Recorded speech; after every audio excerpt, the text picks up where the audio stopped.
Now here it is. Unclean, uncovered, untamed. He's stepping and see Jesus afar off. He's not at the altar. Help me, Lord. He's not on the prayer request. Because nobody put his name on a prayer request because he's too noisy. He makes too much noise. We seen him cut himself and hurt his own self. But here's what get me. The text says that he cut his own self with stones. And you'll read about this in the other synoptic version. But here it is. If he's out there by himself, who's healing him?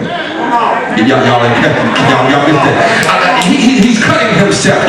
He's out in the wilderness and he's in the tomb. He's sleeping with the dead. God Almighty. He's out there alone. And the one version said there was two men, but for some strange reason, this one man stood out above the other because he's the one that's making all the noise, all the rumpus. He's making things known. He's the big shot in the community, in the neighborhood. Don't nothing get done unless it comes through him. He's the big boy in charge. He's the big dope man on the corner. He's the big ball player on the basketball court. Can't nothing get done unless it get done by him. But can I tell you, big giants can fall down. Y'all ain't helping me here. So here it is. He now does what other folks could never do. All of the people who passed by wouldn't even go by the cemetery because they knew that this man was there. But nobody offered their help. Here it is. He saw Jesus. Come on. Yes, he saw Jesus. Because see, he's at the point of having a breakdown. And so if he breaks down, that means that he will never have a breakthrough. And if he never comes to the point of having a breakout of what he's in, he will never have a breakthrough. And so here it is. If you don't learn how to get rid of your issues soon, you're not only going to have a breakdown, but they're going to mess around and you can lose your life. Yeah. And so first of all, he recognized help. Verse 6 and 7. Here he is saying, what are you going to do to me?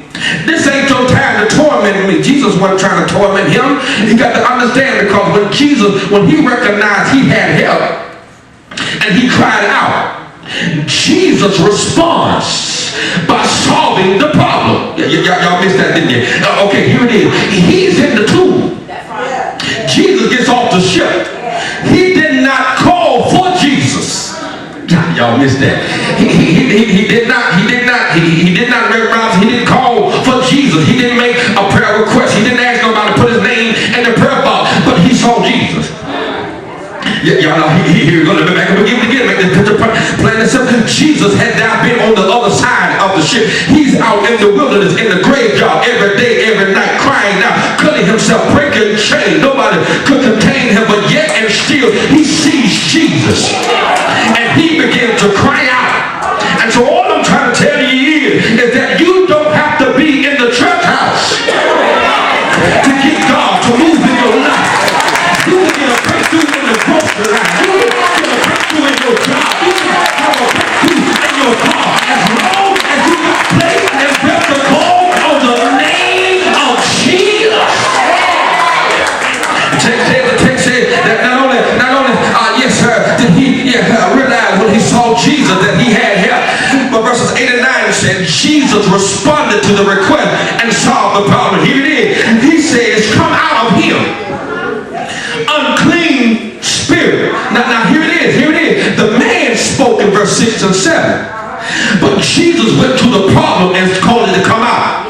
God told me, here it is. You think that you think that it's you.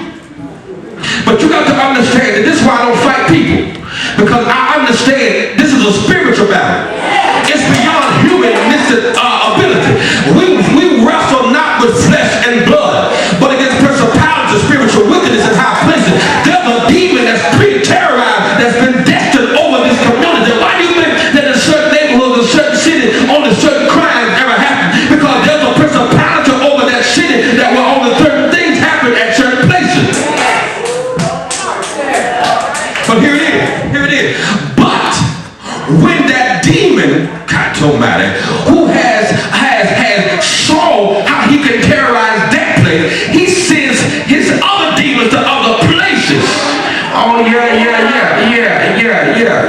Yeah. You got to understand that Gibbon Court and Mosby Court wasn't always what it is right now. But see, a demon got into folks to think that just because you live in what we stereotype or project that you got to act up, you got to do certain things. That's a stereotype that we need to shut down.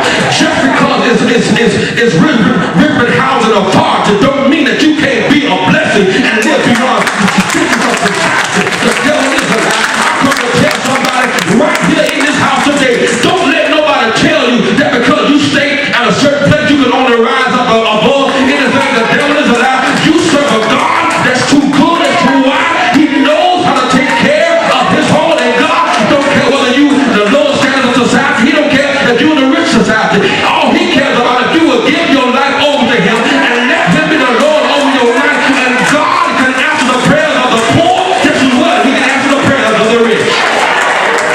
And so here it is. He said, what's your name? Okay, Jesus responds. He says, unclean spirit, what's your name? Who are you? And so I never forget, I had an issue with a person. They called themselves. They called me into my office, not here, so nobody think I'm talking about here. But when I was in my office and I was as a supervisor, so the person was trying to go off and everything, and I said, who are you? And so they, you know my name. I said, no, I'm not talking to you. I'm talking to the spirit that's in you. And so I said, who are you? You know, because I didn't know who I'm talking to. You know, it wasn't them, because if it was them, then we'd have been fussing and cussing each other out. I wasn't saved then. Help me know. Wiggins was on one known then. We'd have fought right there in the office. But see, because of the male sex helped me in this place. See, you got to understand, you need to know what you're fighting against. So he says, come out of the man, thou unclean spirit. He asked the man, he said, what is your name? And he answered, I said, my name is Legion. Oh, God. Because we are many. Now, what I'm about to say, make it home hard.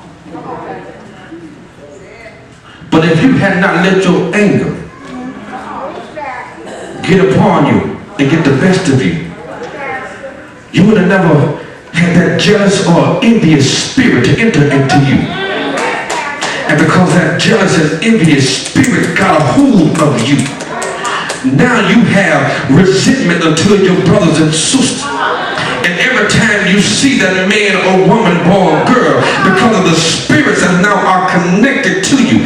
Because if you had allowed that one problem to be solved and been released from that one problem, you would have never had enough stuff in you to cause you to first of all have that breakdown. Because do you not understand, when one unclean spirit leaves out of you, he goes and gets 7 more, because he realized that it's power in unity. And that's why you got to understand, you need to deal with your issues at the point of it coming upon your life. It's stress. Oh God, stress is one of the major killers of our society. It's stress that takes us out. Stress causes you to have ulcer. Stress to cause cancer. Stress to cause you to have blood pressure. Y'all still ain't here. Stress will cause your life to be to the point that you give up hope and want to commit suicide. Stress will cause you to say that you're sick and tired of the man or woman you done gave your vow to for 20 or 30 years and willing to give up for some 15-minute fleeing flesh. Y'all still go, y'all ain't gonna wake up yet. See, if you had dealt with the stress, you would have never been oppressed. And if you had dealt with stress in oppression, you would have never had depression. But that's okay, that's okay. I'm glad it came here, and I'm glad you in here today, because I come to tell it got to pack its bag and get out of your life.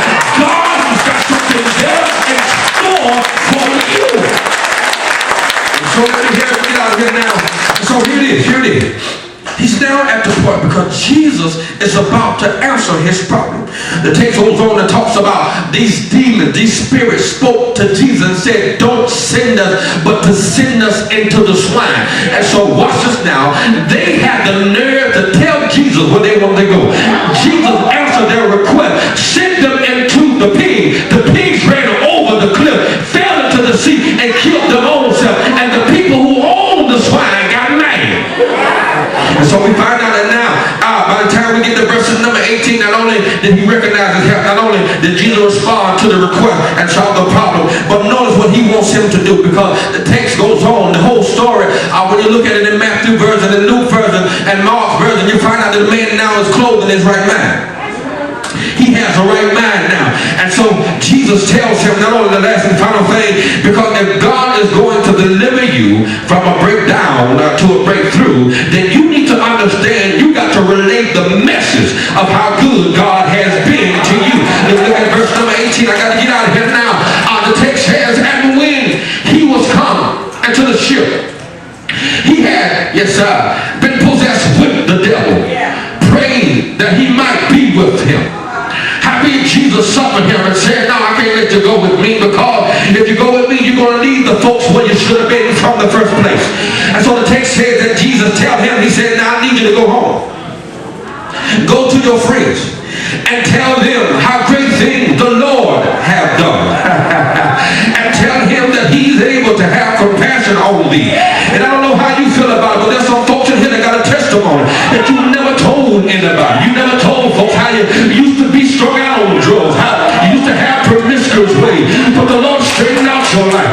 And I come to tell you today that if you want to really have a breakthrough, you need to let the Lord come into your life. And I don't know about you, but I learned that Jesus knows how to fix every problem that you have.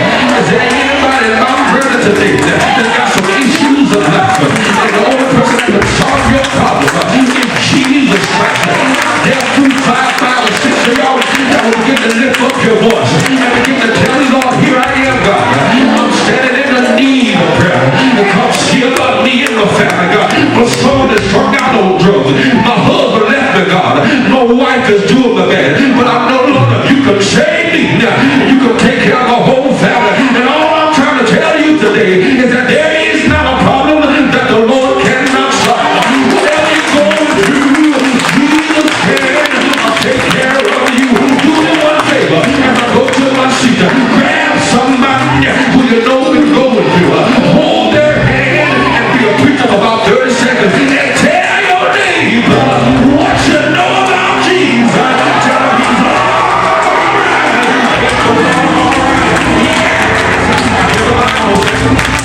there was a man who had all kinds of spirits in